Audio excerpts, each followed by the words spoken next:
بسم اللہ الرحمن الرحیم نحمدہ ونصلی علی رسولہ الکریم۔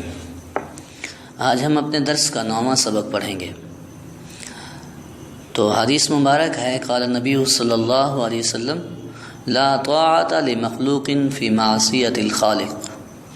کہ مخلوق کی اطاعت کی اجازت نہیں ہے خالق کی نافرمانی میں، کہ اگر خالق کی نافرمانی ہو رہی ہو تو اس بات میں مخلوق کی بات نہیں ماننی۔ اگر مخلوق خواہ والدین ہی کیوں نہیں ہیں، اگر وہ کہتے ہیں مثلا شرک کرو، نماز نہیں پڑھو، نماز نہیں پڑھنے روک رہے ہیں، تو فرمایا اس میں ان کی اطاعت جائز نہیں ہوگی، بلکہ ان چیزوں میں والدین کی اطاعت ضروری ہے، واجب ہے، جو کیا ہیں خالق کی معصیت سے نہیں جڑے ہوئے، اس سے ہٹ کر ہیں۔ اگر معصیت ہوتی ہے، نافرمانی ہوتی ہے خالق کی، تو خالق کی رضا کو مقدم کیا جائے گا، مخلوق کی مرضی کو نہیں دیکھا جائے گا۔ آگے دعا ہے، دعا بتائی گئی ہے کہ جب آدمی کوئی بیمار کے پاس جائے تو اس وقت اس کو یوں تسلی دے، یہ دعا پڑھے، لا بأس طہور انشاءاللہ، کہ کوئی مسئلہ نہیں، انشاءاللہ طہور، یعنی اس سے نجات ملے گی اللہ چاہے، اگر چاہیں گے تو۔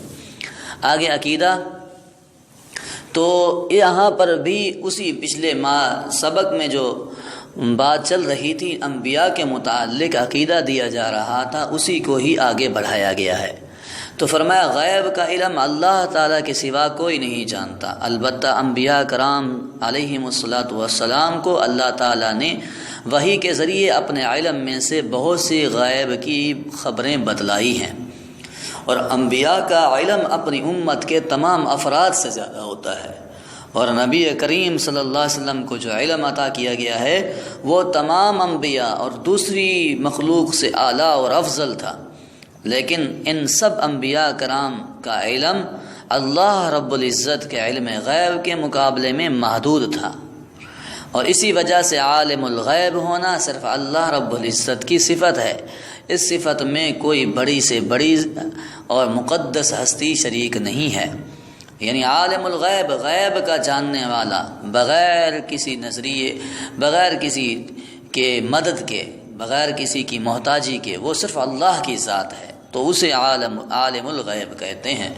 تو وہ صرف اللہ رب العزت کی ذات ہے، ہمیں یہ نظریہ رکھنا ہے۔ آگے مسئلہ بیان کیا گیا ہے کہ انسانی بالوں کی بنی ہوئی ونگ، یعنی جس طرح لوگ ایسی اوپر ٹوپی نما پہن لیتے ہیں جس میں بال ہوتے ہیں، تو یوں لگتا ہے جیسے اس کے یہ بال ہیں، اصلی بال نظر آ رہے ہوتے ہیں، ظاہراً یوں محسوس ہوتا ہے۔ فرمایا اس کا استعمال جائز نہیں ہے، اور نہ ہی اس کے استعمال میں کوئی مجبوری ہے، کوئی ضروری تو نہیں ہے کہ آدمی اگر اللہ نے اسے سر پہ قدرتی بال نہیں دیے تو اب اس نے وہی بڑے بڑے بال رکھنے ہیں، اس کے لیے کوئی مجبوری تو نہیں ہے۔ ہاں اگر کوئی آدمی استعمال کرتا ہے تو پھر مسح جو ہوگا وہ اس کو اتار کر کرنا ضروری ہوگا، اس پر مسح کرے گا تو پھر وضو نہیں ہوگا۔ ہاں البتہ اگر سرجری کے ذریعے مصنوعی بال جو ہیں وہ لگوا لیے جاتے ہیں، یعنی سر کے چمڑے کے اندر وہ پیوست کر دیتے ہیں اور جڑ دیتے ہیں، تو پھر یہ حکم نہیں ہوگا، بلکہ پھر ان کے منہ پر مسح ہو جائے گا۔ آگے فرمایا بیسن پر کھڑے ہو کر وضو کرنے سے وضو تو ہو جاتا ہے، لیکن افضل طریقہ یہ ہے کہ قبلہ رخ ہو کر آدمی بیٹھے اور پھر وضو کرے۔ اور من گھڑت بات میں فرمایا کہ بعض لوگ شادی کے موقع پر دلہا اور دلہن کے گھر میں آنے سے پہلے گھر کے دروازے میں دونوں طرف تیل ڈالتے ہیں، اور اس کو آپس میں محبت کا ذریعہ اور آفتیں دور کرنے کا سبب سمجھتے ہیں، حالانکہ یہ بھی بڑی سخت توہم پرستی اور گناہ ہے، اس کی کوئی اصل نہیں ملتی۔ مصیبت نے آنا ہوگا تو وہ آ جائے گی، آفتوں نے آنا ہوگا تو وہ آ جائیں گے، اس تیل ڈالنے سے کچھ نہیں ہوتا، بلکہ ان مصیبتوں سے دور ہونے کے لیے، دور رکھنے کے لیے اور محبتیں، الفتیں پیدا کرنے کے لیے تو شریعت پر عمل کرنا ہوگا